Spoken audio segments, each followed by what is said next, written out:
Hello guys! So may anime news tayo ngayon kasi nga nag-release ang iShield 21 ng new trailer para sa reboot neto. So guys, bagong iShield 21. So hindi ko alam kung remake or new story or continuation pero excited akong panoodin yung trailer neto. So sabay-sabay natin panoodin guys.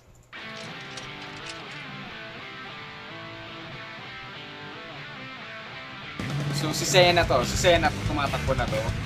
Wow!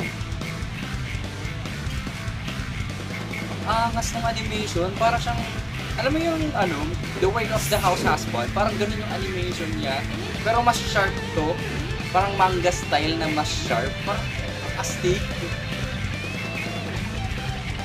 Wow!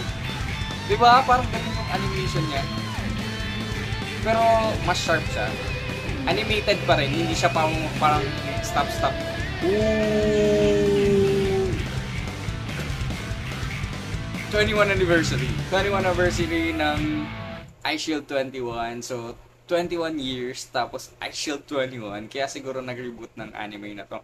So, yeah guys, yun na yung video natin. Ang ganda. So, excited na rin ako. Sana mag-announce pa sila ng further information regarding sa release date na itong iShield 21. So, kung excited na rin kayo kagaya ko, like and hit follow guys!